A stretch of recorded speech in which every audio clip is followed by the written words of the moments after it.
When I look back at the very first version that I wrote, it's actually quite similar to this final version. Wow. But the first version, I didn't have a world. And that was one of my sticking points, and something that I actually did struggle with in a lot of my writing was my world building. Yeah. There were 3 different ways I could have set this story in. I actually wrote all 3 of them in different versions until I got to the final one. Yeah. My problem was I was making things too big. I make my worlds just too big, and they're vast worlds. And my learning curve on this has been to bring everything back in as close as possible to the main character. Yes. And then start from there. Welcome to the Fiction Writing Made Easy podcast. My name is Savannah Gilbo, and I'm here to help you write a story that works. I want to prove to you that writing a novel doesn't have to be overwhelming. So each week, I'll bring you a brand new episode with simple, actionable, and step-by-step strategies that you can implement in your writing right away. So whether you're brand new to writing or more of a seasoned author looking to improve your craft, this podcast is for you. So pick up a pen and let's get started. In today's episode, I sat down for a conversation with a writer named Pauline Yates to talk about her writing, editing, and publishing journey. Pauline has just released her debut novel, Memories Don't Lie, and in our conversation, we talk about how she went from literally dreaming up her idea to landing a publisher near her hometown in Australia. Pauline also shares how she used short stories to practice her craft and how by submitting her short stories to different contests and publications, she learned how to give her stories a leg up on the competition. If you've ever thought about writing short stories, you're going to love this part of the episode. You'll also get to hear Pauline talk about what it was like to work with me on her story and how one particular piece of advice that she does share with you in the episode helped her to find her voice again. This was my favorite part of the episode, and I'll admit it made me a little bit emotional. So if you're struggling to find your voice and if you tend to get emotional, maybe grab a tissue. Otherwise, this is a jam-packed episode with my former client, Pauline Yates, and I'm so excited to share her story with you. So without further ado, let's dive right in. Hi, Pauline. Welcome, and thank you so much for coming on the show today. Thank you so much for having me. Yeah, sure. I'm really excited to talk to you because you have been on a journey and you have a fun story. And I know we're going to get a behind the scenes look at what it's like to write, edit, and publish a book. And I think it's going to inspire so many people. So I'm really excited. Well, I hope so, because it's been such a journey, the whole process, and a lot of it I was completely unaware of. So I'm happy to be here to, give a little bit more deeper insight into what it's like to actually write and publish a book. Yes. So let's go ahead and start at the top. So let's introduce yourself to everybody. Tell us what kind of books you write and things like that. Okay. Good morning. It's morning here in Australia. It's actually 5 a.m. So it's bright and early. The sun actually hasn't even come up yet. So, oh my goodness. Yeah. Pauline's a trooper for being here this early. I am from Australia. I live on the southeast Queensland coast. My passion has always been for this novel, which is science fiction. I'm also a horror writer, and that's in my short stories that I write, and anything that's so dark fiction. I've written across the genres in many, many types, but I've found that my strengths were in that dark fiction and in the horror. Yeah. But everything that I've done in those short story writing has been really leading me for this science fiction novel. Even though this novel is science fiction, I have brought a few speculative elements into it, which I can discuss more further as we go through the questions, which I found quite interesting, a little bit of a mashup. Yeah, that's really fun. And I liked what you said, that you're kind of writing short stories that have led to this. And it's not so much that they're related stories, right? It's like they were used as practice to gain confidence and get your stuff out there. Is that right? Absolutely. Yeah. Look, when I first wrote this novel, and I first wrote this novel back in 2012, I think, looking back at that now from where I'm sitting now, what I wrote, I thought I wrote a story. What I actually wrote was just an idea. And it's taken me multiple rounds of edits over the years and rewrites to actually find the story. Right up until just a couple of years ago when we finally found the story and finished it. During that time, because I've come from I've started late. I didn't start writing till my 40s. I'm 53 this year. And Love this is it. for anyone who's older and my age and has never published a novel. You can do it because I did it. And if I can do it, seriously, anyone can do it. Right. And so let me pause you there and give a spoiler alert of your kind of overall journey, because we're going to talk about the book that you have just recently published, which is called Memories Don't Lie. And we'll link to all of that in the show notes and stuff. But a highlight reel of at least the journey since I've met you is we met in 2020 when we were working on this manuscript that you had written, and it had a really good shape, right? Then we kind of worked through that together. Then the next year in 2021, we did a manuscript evaluation. So you were all the way done with the draft we had started working on together. And then by 2022, you were querying. And now in 2023, as of March 11th, your book is published, right? Yes. Yeah. Congratulations. Because that's a lot in it's not even really 3 full years, but that's a lot considering this has been something you've been working on since 2012. I know. So those last few years were just the most intense time. But the years before it were also full of intense moments trying to pull this novel together.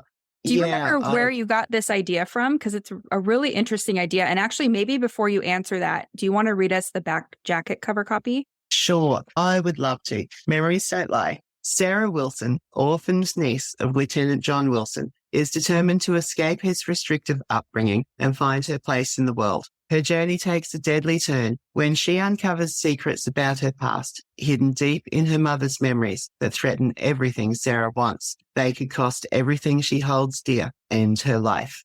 So that is on the back blurb. Very cool. And so where did this idea come from? Because it's really unique. Well, I've always had Sarah, my character. She's always been with me. I just didn't know who she was. It's been so long now. Where did I first get the idea? I actually cannot even remember that, to be honest, funny. But I do remember when I was trying to think, what book am I wanting to write here? Who is my character? What does she need? What's happening to her? I had a dream, a very vivid dream, which I remember to this day. And the dream went like this. It was a scene. It was a girl running across the roof of a building, and she was being chased by a group of soldiers. She's jumped off the building, and this is a 5-story building. She hasn't hurt herself. And then she's darted into a dark alleyway and been caught by another person unknown to her who said that he would keep her safe and hide her. Now, that was the dream. When you read Pauline's book, you'll kind of see how that relates to her story. But knowing what the story's about, I can totally see how that dream inspired everything. That's really cool. Yeah. So that dream then posed questions that I could answer. Who is my character? I already knew it was Sarah, but why didn't she hurt herself when she jumped off the building? Right. Who was chasing her and who was offering to help hide her and why? Right. So I had all these questions that I could answer. And suddenly that was the start of how I could write my story. Yeah, that's really cool. Yeah. Now, how the memories came into it, I've always been interested in déjà vu and the cellular memory theory. And that all just got incorporated into it because I had this idea that she had someone else's voice in her head. Yeah. And she had to try and figure out what, was she imagining this? Was it real? Where did it come from? And this voice belonged to somebody known to other people. So that was the big mystery for her, but how it was in her head and how she was hearing it like it was her own thoughts. That sort of started then, okay, how do we pull all this together? Yeah. Yeah. And I'm not going to give away any spoilers, but it's kind of like that starts a journey of, well, then why am I also good at XYZ? And why is all this other stuff happening? So it's as she kind of chases down, why are there voices in my head that oddly other people can kind of recognize in me? How is that connected to all this other stuff? So I think it's a really fun story. Yeah. So it's been like now we're at the end where it's Memories Don't Lie. The original, it was actual voices in her head.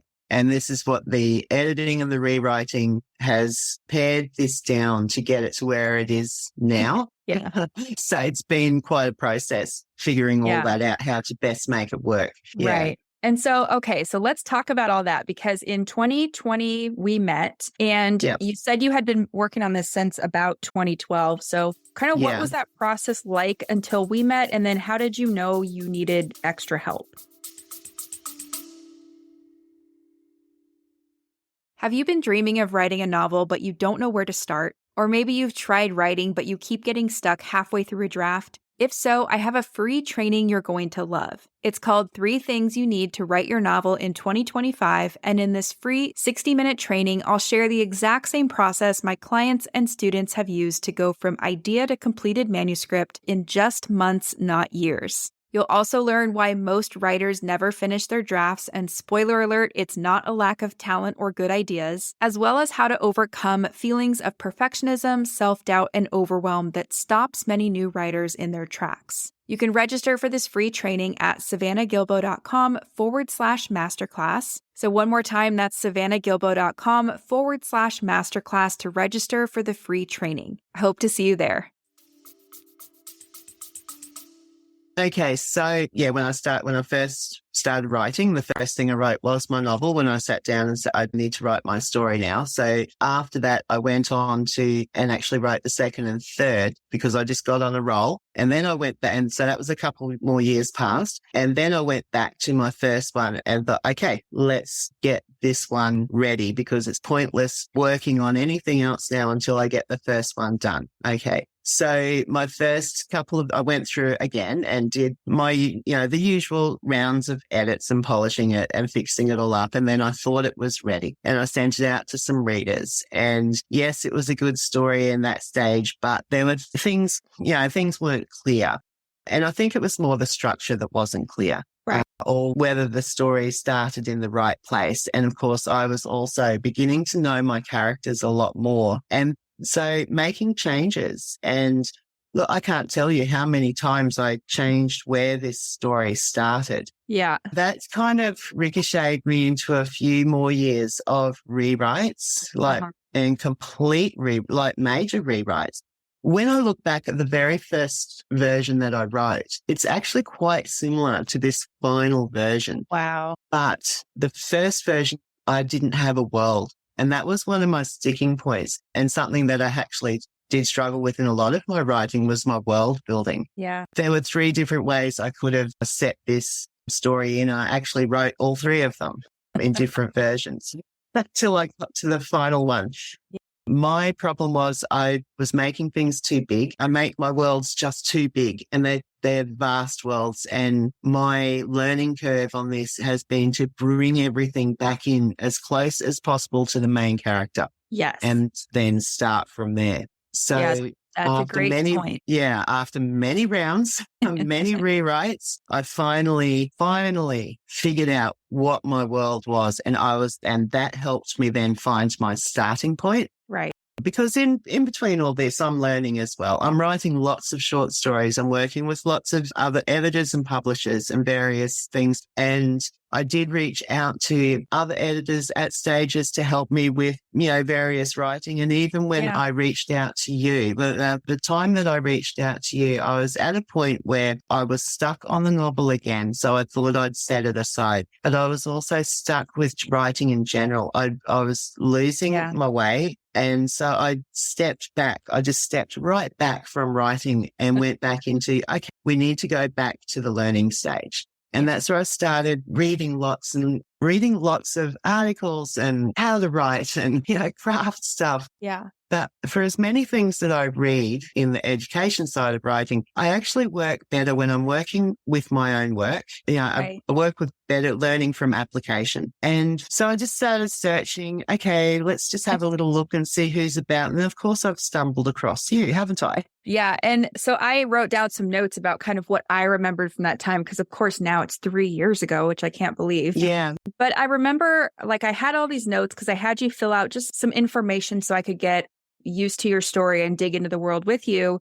And one of the things I put pressure on you the most about was okay, but this part isn't a scene. We need to build this out into a scene, and we need to make each scene matter and things like that. And I put a little note in my notes for today, I was probably annoying Pauline so much because I harped on it so much.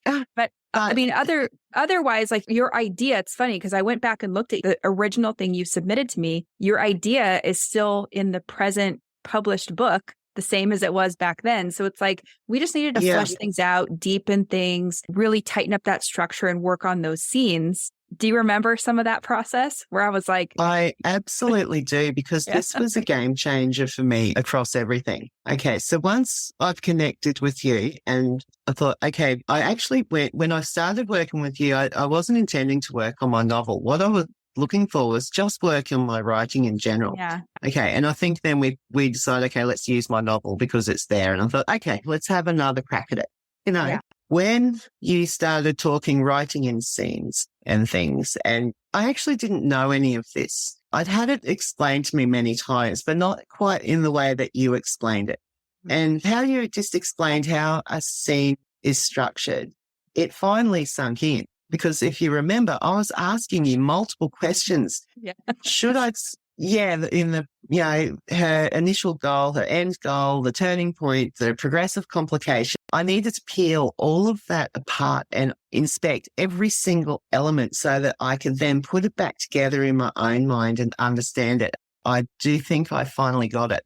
Yeah, you did. And it was funny because I was looking just through the various different documents we exchanged, and I could see it like there was a piece of the scene structure that you would start to get. And then it was like there was always one, like maybe it was the crisis moment. That's hard for everybody. But it's kind of like that came a little slower. But it was really fun to just see the evolution of some of these scenes. And then, at some point you would start saying like, this is her goal. Like, I already know what you're going to ask me, so I'm going to put it in here. Yeah. And that's what I mean about how I learn better when I'm working with my own work. I could read everything on the internet and about, when they're talking just in general about writing in general, but none of that really sinks in for me. But if I've got my chapter in front of me or my scene in front of me and you pointed out to me what needs to change, then that's how I learn best. And then once I've got that, I can take that and apply it to the next thing, which I think is what we found, that by the time we got to that sticking point for me, chapter 9, once I got to that point, I remember saying to you, okay, I've got this. Yep. I'm really good to go. And I just want to step back now and go and finish this book. And I think then I did. And then the next time I came back to you, I'd finished it. And that was for a complete manuscript assessment. Right. And so... absolutely terrified about, but anyway. Oh, totally. And so for everyone listening too, she's saying when she wrote out chapter 9, because you had developed a full outline by that point, right? And then we were going into writing each scene, and you would send over your complete scenes, and I would say, okay, this is working per what we said in the outline, or maybe this doesn't work anymore because, like I know, for instance, we were still getting to know Sarah, even though you knew her quite well. It was like within the world and within the things that were happening in the world, sometimes her motivations might change from what we thought on the outline. So although maybe like the external part of that, like, I don't want to say difficult part, but part of the thing that we had to dig into was like, okay, well, now what would Sarah do? Or how is she feeling going into this scene after that just happened? So so you got to that sticking point of where you felt good about, okay, I'm done with scene 9. I'm going to walk away. I'm going to write this. And then you came back and you're like, okay, I'm done. I hope you tell me that this is perfect. And so I wrote down some notes because I read through the whole thing, and it was really fun for me. I remember to see this story that kind of we had put so much pressure on and developed in an outline. And then I got to see the whole thing, and I remember being really excited. But I wrote down like there were 5 key things that I talked about in my notes. So after you had done all this work, I said, okay, I see that Sarah has an arc on the page. I think we can clarify this even more or streamline it. And then we talked about your antagonist because there were 2 candidates for who could be the main antagonist. And it didn't feel like we picked one yet. So that was on our to-do list. And then I also said that the orbs and the memories were so hard to write because they're nebulous, right? And I won't spoil anything, but this is what Pauline was talking about earlier when she says the voices in her head didn't belong to her. And that's really hard to write. I'm sure people listening are like, oh my gosh, I can't imagine. And then structure-wise, I recommended the most changes to the beginning section, which is really interesting because you said already you wrote it so many times, right? But I remember your ending was really strong. So I was like, okay, we don't want to change that, but we do want to set up the beginning so that that arc is even more impactful. And then I said the last thing was that your characters were your strong point. So I wanted to ask you about that in particular, because even though Sarah's internal arc needed some work, I felt like your cast was really well developed. Everybody was unique. So do you have any like tips on how you did that or any insight for other writers? Well, my characters came to me fairly fully formed. Even their names, I do distinctly remember thinking, okay, what shall I call this character? That's their name. It just sort of came to me. It's like they were ready to come down and just exist. Yeah. The character development over the years, I already had a fairly good idea of how I wanted them to behave and act. But over the many years of rewriting and allowing myself to be more free with them and actually bring them out more, I do remember reading something somewhere years ago that said when you exaggerate everything, don't make your characters ordinary, people that make them bigger, make them larger than life, really exaggerate them. Well, I haven't gone too overboard with my characters, but I do remember that thinking, okay, when they're speaking, how would they speak? Let's expand that, make it bigger, make it louder, make it more laughable, make it more serious, make it more in depth. Yeah, just more intense in whichever way I'm going, because I don't want to give spoilers here. But I lived with my characters every day for 10 years. And when you live with people for 10 years, you get to know them, their ins and outs. And I also did a fairly extensive backstory on every character. And I needed to, because everything that's happened in their past affects what they do today. Right. Well, I can drop little hints about their past throughout the book. I don't have to go into great detail, but I need to know it in great detail. And for people who are listening, one thing you don't know about Pauline's story is that there's a team atmosphere. So part of all this work was probably because you knew that you had to have a team dynamic who they rely on each other. They're kind of welcoming a new member at some point. So I'm sure all of that went into the consideration of each character. Yes, I love the team dynamic because you can just explore so many different relationships. Someone told me recently in a recent interview, it was a large cast of characters. And I'm like, really? Is that not normal? Yeah, you're like, didn't feel that way to me. No, but one of the things that I did pull off was that I didn't stumble over anything where any character was placed in the story. It was all very clear. So, but having that large cast did allow me to just bring their characters more to life, I think, in a group situation. They all had character arcs, some stronger than others. But yeah, it was important to know their backstory as far back as I could possibly go, so that I knew that how they would act and why they would act in this story. And I think that's really important. I think that is why my characters feel so real and have become larger than life, because I've done all that work, all that background work with them. And I think the other thing you said is really important too, like, don't make them ordinary. And when I say this to writers, I say, like, they can't be neutral. They have to lean one way or the other about everything. And I think it's really hard for a lot of people to do that because we don't want to offend anybody, or we don't want to, pigeonhole somebody or put ourselves in a situation. But I think that's what made it work so well for you, because you leaned into that. Yeah, I do think that you do need to live your character every day. Whichever one you're working on, you need to really get inside their head and think about how would they act throughout the day. Even sitting here, how would they talk to you while they're having this? I know it sounds really weird, but you do kind of need to do that if you want to get to know your characters on a really deeper level.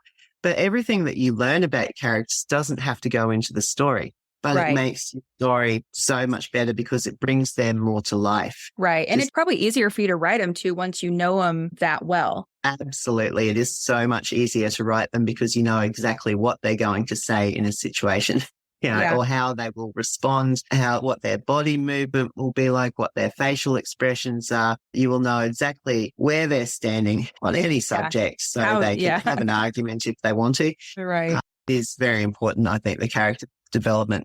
One thing I learned also during my journey, I think there are plot-driven stories and character-driven stories, but so my characters feature very strongly in this story. But I did read or learn something somewhere along my journey that, if your characters are relatable and you bring them to life, you could put them in any situation and you would have an entertaining story because it's the characters that make it. I And believe that too. I've always held on to that. And I do believe particularly this novel of mine has both. It has a lot of action, a lot of plot, the bigger story, but the characters themselves, I could take them all out and throw them in a cafe having a cup of coffee and it would become a dramatic scene because of who they are and how they act and what they would say. Yeah.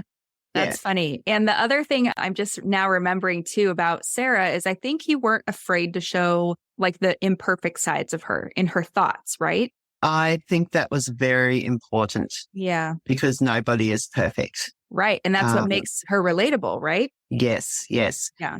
She is the best of everybody that I wanted her to be, the positives. And in fact, all my characters had very positive attributes, but that doesn't mean that they don't have insecurities. Totally.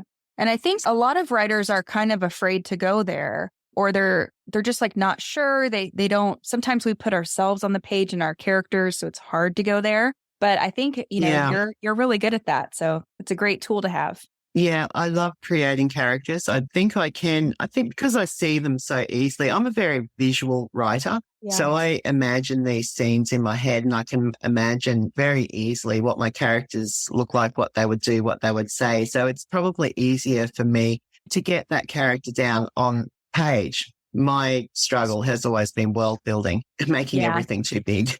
And I think for everyone who's doing, I don't want to say for everyone, for most writers, it seems world building is a struggle if they're doing sci-fi, fantasy, or even historical fiction, whether it's because they don't put enough on the page or they have too much, or, it's just hard to find that balance. Yeah, I had my biggest learning curve on world building on a story I did with Metaphoresis, the Secret Keeper. Yeah. Originally submitted a story to them, which I thought was wonderful. He thought it was wonderful too, but the world didn't make sense. By the time I'd done, I think it was 9 edit rounds with him. I cannot believe they stuck with me for so long, to be honest. But he did great, thankfully. The world building in that, it completely changed the story. The guts of the were in the world and the world I created. It turned from a kind of a fantasy type story into a Greek mythology story. Wow. Completely different. I still had all my elements that I wanted in there. I still had my characters, but I needed, through that process that I did, I needed to understand how the world worked and what they could do. Now, all of that didn't need to be written down in big info dumps because I think that would be where a lot of people go wrong when they're actually using their book to explain their world. Right. You don't want to do that. You want to cut all that. You need to, it's great to write it because you need to write that. You need to understand your world. And if writing it helps you do that, that's great. But take it out of your novel because that's not where it should be. Right. That world that you create then dictates everything that you write in your novel. Right. It's the container for it. Yeah. Yeah. And I remember Secret Keepers because we worked on that together too, remember? Oh, we did. That's right. Yeah.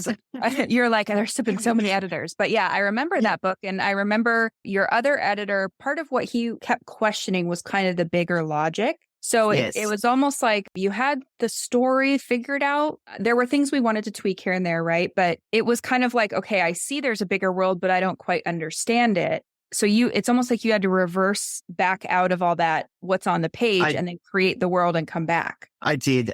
Yeah. That took me down so many rabbit holes of research, and that's how I ended up in the mythology, in the Greek mythology. Interesting when I do come across, struggle with things like this. I always find the answers. Everything's there. Usually in all my messy drafts and notes, everything is there. And when I really hone in on something, the answer is also there. I've just got to find it. Once I find the answer, everything just becomes clear and I can move forward, even if that means completely rewriting it. Like you said, 9 times. I'm claiming title of the best rewriter in the world. Yeah. Well, and that's actually, I was going to comment on that because you said you wrote it 9 times and he stuck with you, which is, he gets a gold medal. Amazing. But also because I remember there was one part where you're like, should I just not keep doing this one? And then I didn't talk to him, but I remember you told me he liked it. You liked it. I liked where the story was. And we were like, no, let's just keep going. There's something here. Yeah. And I think it's hard to keep going when you've had to rewrite it at least 9 times. And that's just a short story. And that was just a short story. I know. Yeah. I had a publisher who loved the idea of my story and wanted to take it through his normal editing rounds to get it to where he liked. I've worked with him before, so I know fully what his editing process is, and it's intense, but I've done it with him before, so I thought I can do it again. But when I got into this story and things were just falling apart on it, and I couldn't quite, I really didn't think I could do it. I think that's when I came to you and said, can you just read this and give me some clarity here, because I am so lost. I didn't give up, because it's never in me to give up. I just needed to work harder. So that's when I really dug into the world building research, and it all just came together then once I went down the Greek mythology path, because all my concepts just matched. It all just matched. And so it started working, and that's when I thought, okay, I'm going to rewrite this and it's going to be Greek mythology. And I got the story done. So that's cool. And we'll link to that one in the show notes, because people will probably want to read that. And they can, right? Because it's in an online magazine. And you can also buy it in another book that the publisher put together called Changes. And it actually shows the original version of that story plus the final version. And it's got my initial notes and the editor's notes. That's really and he's cool. done, he put together a collection, and I'm sure he did this because of the amount of work he did on my story. He's like, this is for that one story. The first one. I'm the first one. But he chose, I think, 15 other stories. Now, this is really interesting, because this particular book will show you that it's not just me that does major rewrites. We got 15 other authors in this book that went through a similar process of changing, their story to suit, because of various issues. Now, I'm way at the top with my mega rewrites. That's okay. I can take the prize there. But other authors also went through that same process, whether it be 4 or 5 times rewrites or 6 rewrites. So to your readers listening who are thinking, is that is that not normal, the amount of rewriting they do? It actually is normal. And it's normal for a lot it's normal for a lot of authors, as they will see. Yeah, I'd say it's normal, and it should be expected as just a part of the process, right? Yeah. And so, so we'll link to those things in the show notes, because I'm sure people will especially want to check out that Changes book. It sounds really interesting. But so we went through the manuscript evaluation. I had one other quick question for you. When you got the feedback that said change the beginning again, were you like, I've already changed this 45 times? Oh, I think I've changed it more than that. Did you know I even changed it right up to publication date, the opening paragraph? One thing I remember, the opening paragraph was a real sticker for me. And you had the line that it opens with is the line that you suggested was the strong line. Fun. I agreed with you, but we were jumping a little bit back and forth around that. Where was the exact right place to start? Yeah. I ended up going with that line after a few more go-throughs. Yeah. Now, I think after I read all your notes was, oh my God, we've done it. I think we're onto something here. I was actually the light really at the end happy. of the tunnel. I could. Yeah, even though you brought up the issues with, her arc, and just the fact that I'd actually nailed all those scenes and got them to work was so good. A relief, For the first time, I was thinking, I'm actually might be making progress here. Yeah, that's fun. If we can just jump back a bit in that, when you asked a question about who my main antagonist was. Yes. Because I have an interesting story about that one. So my main antagonist is Joanna. Mm-hmm. And in the original version, she was actually the victim. Right. And I had the scientist as the antagonist. And when we were, going through this in the structural side of it, and you said, you're not sure who's the bad guy here. And I realized, I'm not sure either. And I kind of knew, what I'd done. Again, it goes back to that making everything too big, and I had to pull everything back in and say, okay, if I want Joanna to be the main protagonist, then in every chapter, everything needs to relate to her, even though we think that the scientist is the bad guy. Right. This actually worked in my favor, because originally Joanna was going to be the innocent victim in the original versions. Well, not so innocent, but she was, coerced into what happened. But then Sarah ended up saving her. When I've made her the antagonist in this final, I was actually still able to use that innocent victim aspect of her in this final version, and it works perfectly. Yeah, because it's like a red was, herring, right? Like her behavior the way we perceive her comes off as the victim. And then it's slowly revealed through Sarah's discoveries that things are not as they seem. Yeah.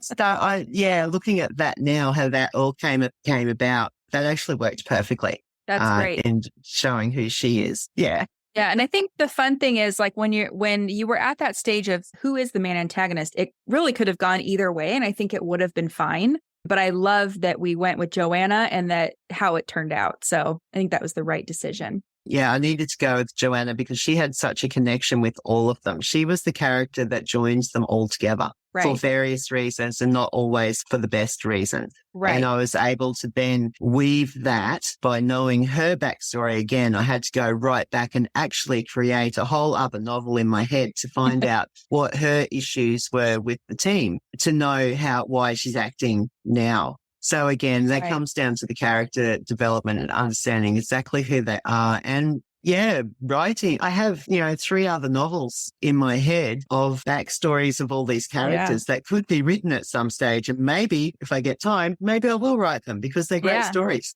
Maybe they could be either full novels, they could be novellas. Little novelettes. I have considered little novelettes because, I do envision those as being really exciting, actually entertaining little stories, which would be great to par with this. Yeah. I would love to read Joanna's, and I think I would really love to read Merrick's, who's he's like the main guy / love interest. Yeah, I would like to read a bunch of those. So that would be fun. He has a great backstory too. Yeah. He was important to be the alpha male. Yeah. I didn't want him to be the gung-ho. He is the gung-ho alpha male, but he has got a lot of insecurities, and I think that shines through and makes him more relatable and more not so alpha. Yeah. Well, and more three-dimensional because there's more going on than the surface stuff, right? Yes. Yeah. Okay. And so I love all that. That's really fun to hear. I also just love talking about your story. So it's fun to dig back into it. Well, yeah, if there was one thing back in the manuscript, in the writing of it, which I really wanted to share with you because this was important to me. I think when I first sent you through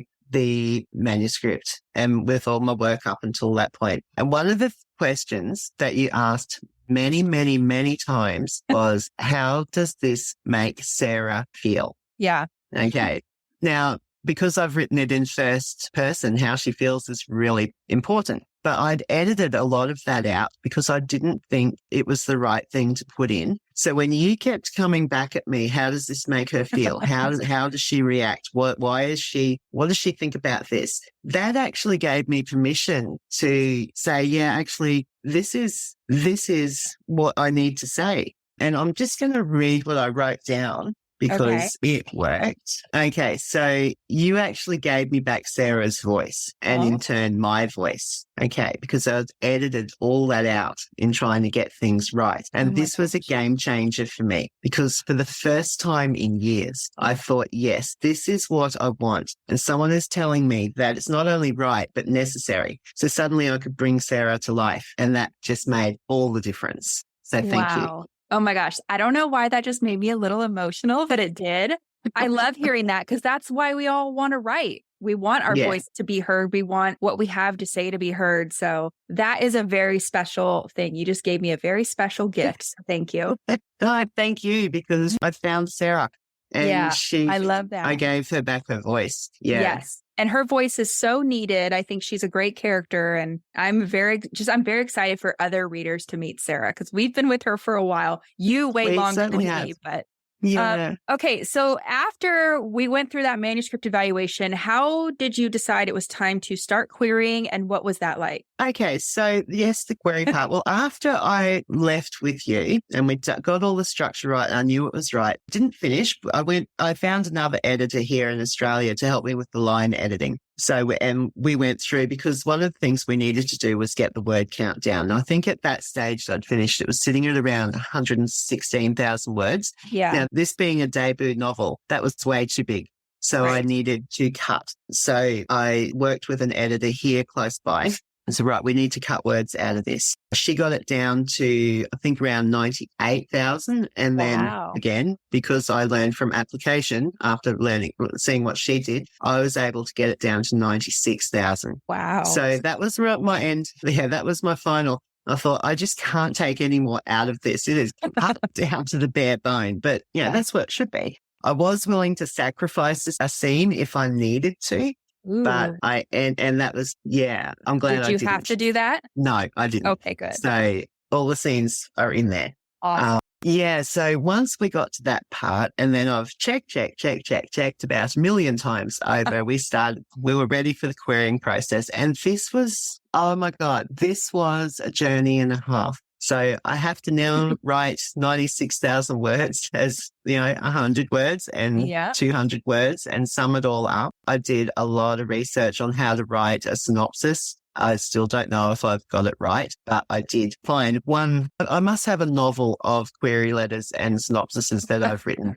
Seriously, this was very intense part of it. But that's okay. We worked through it. So I've worked out a query package. I had a whole file query package. The most difficult thing for me was finding comparable titles. Yeah. Because they need to be with the big 5 publishers and within the last 3 years. Yeah. And there's not a lot out there that is similar to mine, which is good for me as far as originality goes, but not so good when an agent is trying to place it with someone. Right. So that was tricky. I can't even remember if I think I started just going down the young adult route, because one thing with this book, we didn't end up selling it as a young adult book, although it is aimed at young adult readers and it does have young adult elements in it. It also suits a broader, wider audience as well because of the number of characters and the ages of my characters. So I think perhaps I was querying the wrong way, sticking to just young adult. I should have actually gone a different path there. So in the querying process, that's the path I went down, was the young adult. I put together my query package. I found relatively close titles that I thought would suit and started researching agents because my goal was find an agent, preferably in America because the story is set in America, in California. Right. And do what every other author out there has done. Get an agent, get published. It's not no big deal, right?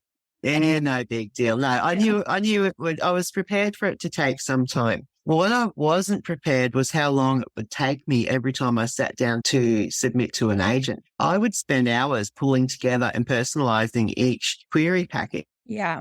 So do this every day for a month. And so I'm doing my head in here going, I'm spending so much time just personalizing these query packages, because if you find an agent, first you've got to find their name so that you can address them by their name. Right. You need to go through their wish list to make sure what you're sending them is what they are requesting. You need to put together, I think I had 3 different versions of synopsises, depending on what they required, whether it be short, medium, long. Right. Then all my comparative titles. And then you get questions like, which I thought these questions were really silly. Why are you the best person to write this book?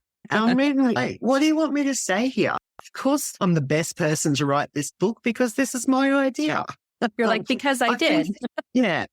I think what they're asking for is, if you've written a story about a rocket ship flying to Mars, have you been on a rocket flying to Mars? Yeah. I think that's what they were asking. I couldn't answer those questions very well because I haven't done the things that I've done in my book. It's all in my imagination. I have created everything. So they were tricky questions. So I sent out possibly 30 queries around that beginning of the year, around the January mark. So that was a really intense month. And I tweaked every single query, every single item in the package according to the agents. Now, some replies would come back within 24 hours and say, we love the story, but it's not for us. And I got that multiple times. We love the story. It's just not the right fit for us. Good luck submitting it elsewhere, Or you'd get no response, like 0 response. So you start losing confidence. And I must admit, I lost a lot of confidence thinking I'm not a big name author. I've done all these things. I have all these achievements in my short story writing. I have worked on this novel really hard. It's a great story. I'm having trouble selling it because really I'm nobody out there in the world. Right. So I was losing confidence. Also at the same time, when I was querying at the same time, there was big issues in the publishing industry, and there were mass walkouts of agents from publishers everywhere, and authors were being dropped And I was reading all these tweets on Twitter with authors saying suddenly they had their book on ready to go and their agents walked out and left and now they're stranded. And then you had other publishers reaching out to these authors saying, send us your work, we'll have a look at it. I'm reading all these posts and I got to be honest, I got spooked. I thought, I don't want to be one of those authors. I don't want to have poured my heart and soul into this and worked so hard to just have an agent up and walk away because of whatever's going on in their life and industry. And that spooked me. So for the first time, I considered self-publishing. Right. But that spooked me even more.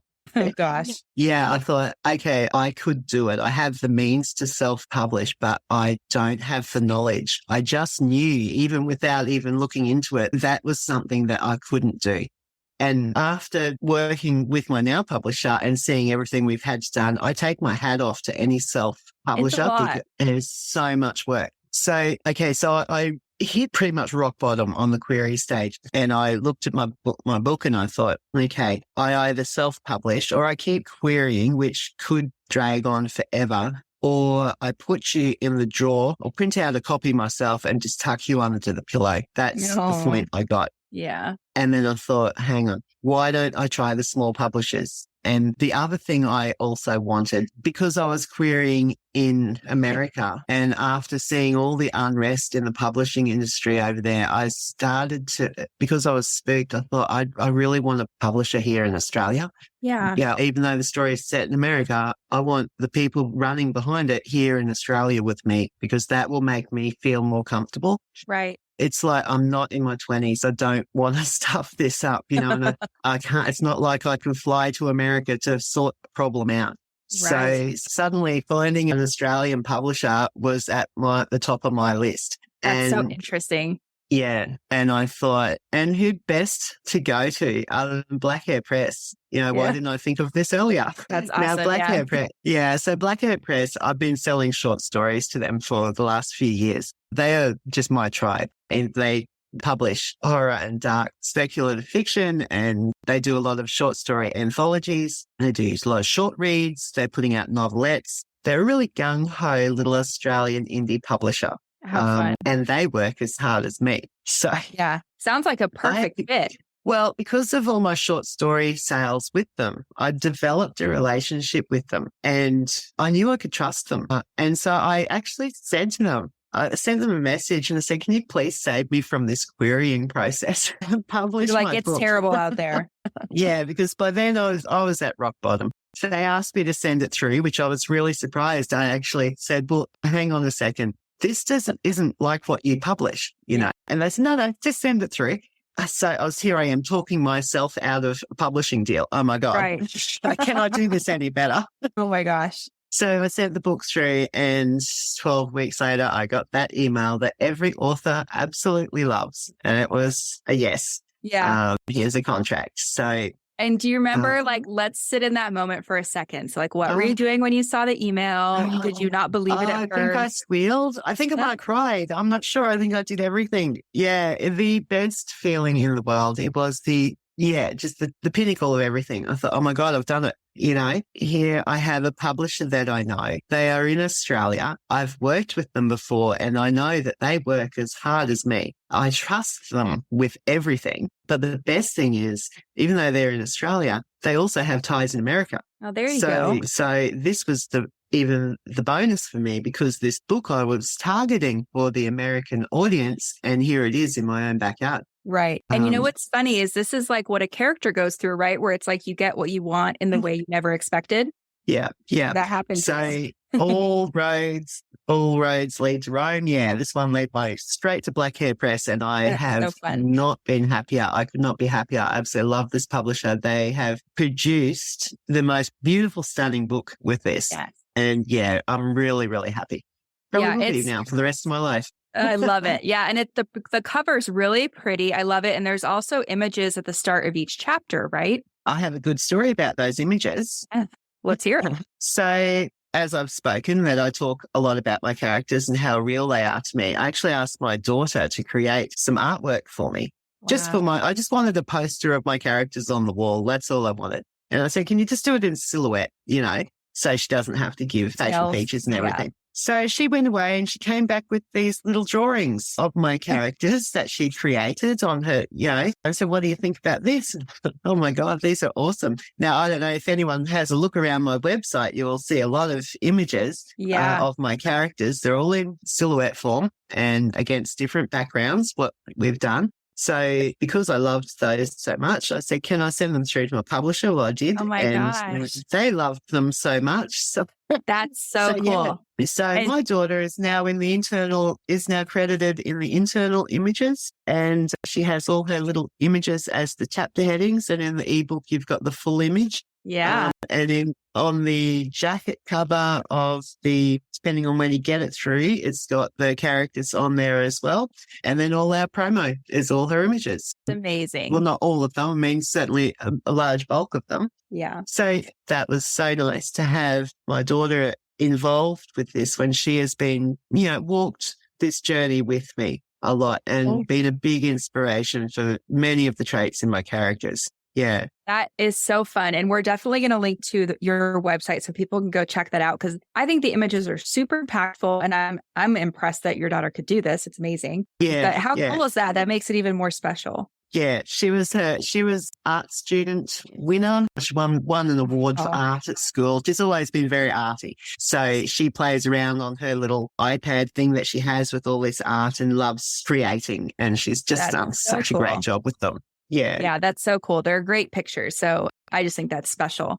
Yeah. Okay. So you found your home. That was great. I had a question for you, because a lot of the writers I work with, it's like they have this, let's say they start getting rejections, and then they're kind of like, well, I thought it was good, and my editor or my book coach told me it was ready, and now nobody's liking it. I'm sure some of those thoughts went through your head at that point. Oh, absolutely. Exactly those thoughts. Because I have published a lot of things over the years, I also know that just because your story is rejected doesn't mean that it's not any good. Exactly. You can have publishers will receive hundreds of submissions every day. And I love stats. Okay. I love the statistics. And I'll give you you can apply this to story submissions as well. But when I was doing short story competitions and writing short stories, I'd be in a group of about 30, and I'd have to write a story to prompts and have it in a certain time. Okay, now this is where my stats come in. Out of those 30 people, probably 5 aren't going to finish it in time and they'll miss the deadline.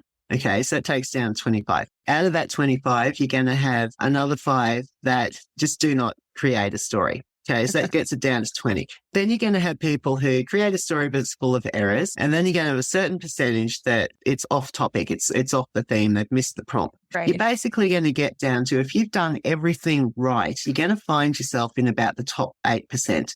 Okay. Mm-hmm. And that's where always my aim was, to get in the top 8% initially. In that 8%, it's going to come down to ideas and making sure that everything in there is perfect. So that's your craft of writing. That's going to scale you right down to maybe 3%. In that 3%, if you've made it that far, then you're going to have, say, 3 stories, which are absolutely top notch. All right. There's nothing wrong with them. Any one of them could win it. It's going to come down to who likes your story the best, what resonates with that judge that is judging it. Now, I found this one really important because sometimes in competitions, I would go and research who the judges were and find out what they liked to read. Wow. And that would sometimes help me get over that 1% line. And the same goes with short story publications. If a publisher puts out a call, find out who the publisher is, find out what they like to read, see what they published before. Not to write exactly like them, of course, but if you write something that they like reading, you can better your chances of getting picked up. And I love what you said about those statistics, because I often will tell writers something similar, that it's like, if you master your craft, you're going to, and you write a draft that works, right? That's like structurally sound, even if it's not perfect. If you're sending in something that works, you're already way ahead of the game, and then it's kind of about, from that point, what makes your story unique. But I think it's exactly personal. Yeah. And whether, an agent or a publishing house or whatever it is, they might be full in a certain category, or they might, there's so many reasons that don't mean something's personally bad or wrong about your story. Yeah. If you've ticked all the boxes, you've done everything right, and there is nothing wrong with your story. And it's simply just finding that one person who loves it. And you'll read that all the time. It just takes one person and then you're fine. Yeah. Okay. Well, you can help find that person to publish before. And yeah, that's so when it comes to the querying stage, don't just send out queries to anybody. You really need to do your research on what they like and what they're looking for. And then keep your fingers crossed that's yours. Right. And don't give up, also be open to, like, you thought outside the box, and I mean, it worked out perfectly. Yeah. Because everyone wants to get an agent. Everyone thinks it's the in thing. I don't necessarily believe that. I've run my own business for the last 20 years. I'm quite capable of doing a lot of the business things. I've also worked with publishers on one-on-one basis, and we have developed a really strong relationship. When I got spooked after reading all the things I was reading, I really did question, do I even want an agent? Yeah. And I actually came to the conclusion, I don't want an agent. Sure, they would be helpful in a whole heap of things, but right now where I'm sitting, I have a publisher that I have worked with in every step of the way, and I don't need an agent to help me do that. Right. So I've found my perfect match for me. That's great. And I'm sure people, there are people out there who want an agent. And look, let's be honest. If you want to get an agent, and you might get into the big top 5, and your book will sell millions more copies than, what mine may. But that suddenly wasn't that important to me. I needed a publisher I could work with first and foremost before anything. And I found that. Yeah. Well, and I think, this goes back to just everybody has their own specific goal. They have their own meters of like what they're willing to put up with, what they're willing to do, because some people, like you said, you sent out about 30 personalized queries that took forever, right? Which is hardly anything really compared to what some people send out hundreds. Yeah. But some people, like 30 is their limit. Other people would send out 300 and it's still fun for them.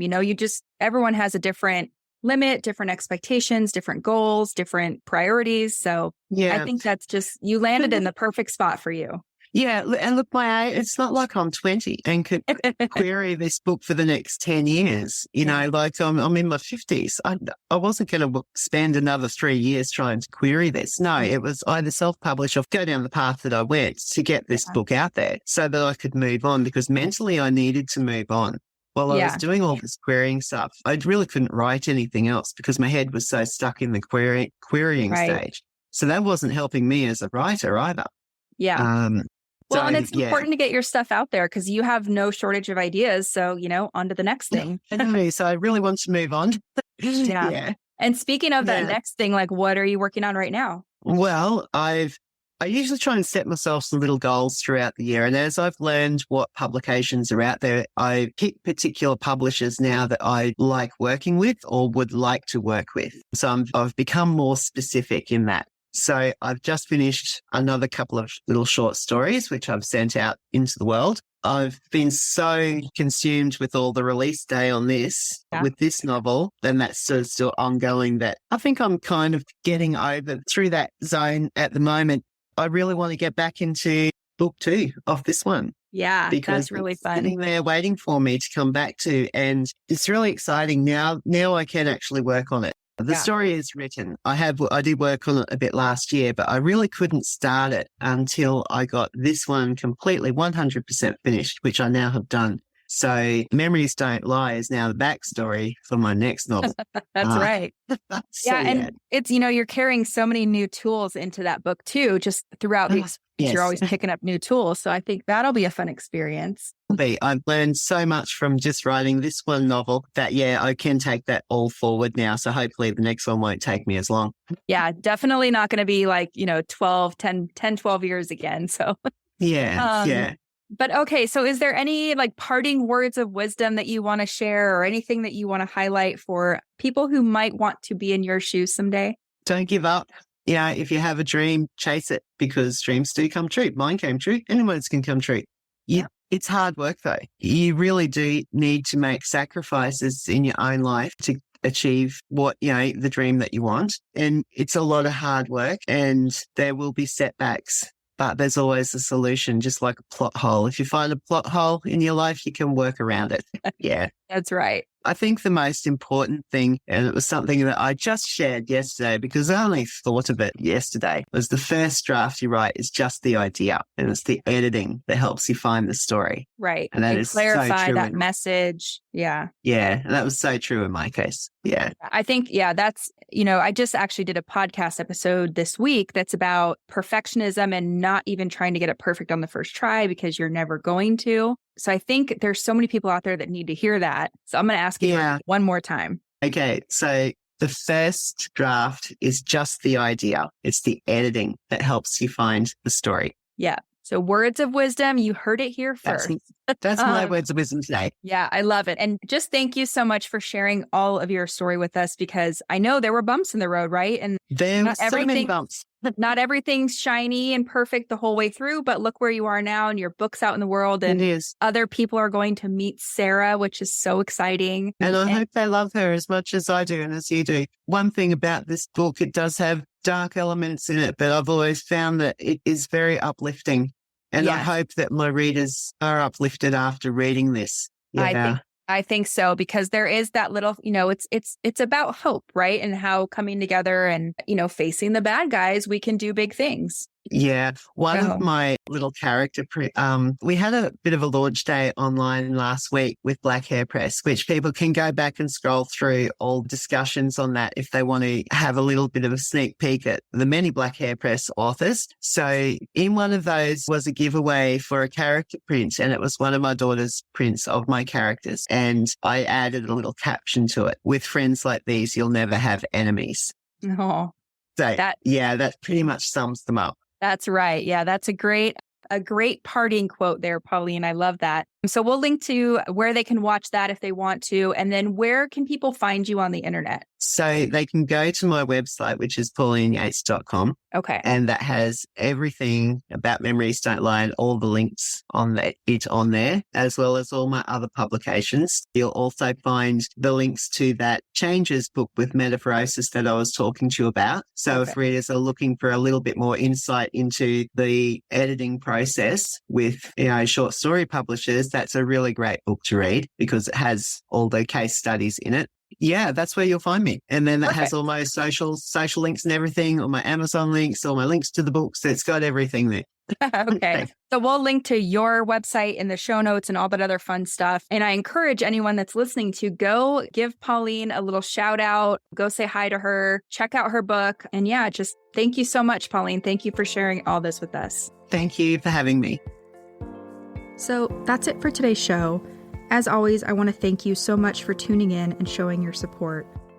If you want to check out any of the links I mentioned in this episode, you can find them over at savannahgilbo.com/podcast. And if you haven't done so already, make sure you subscribe to the show because there's going to be another brand new episode coming out next week. If you're an Apple user, I'd really appreciate it if you took a few seconds to leave a quick rating and review. Your ratings and reviews tell iTunes that this is a podcast that's worth listening to. And in turn, that helps this show get in front of more fiction writers just like you. So that's it for today's show. I'll be back next week with a brand new episode. Until then, happy writing.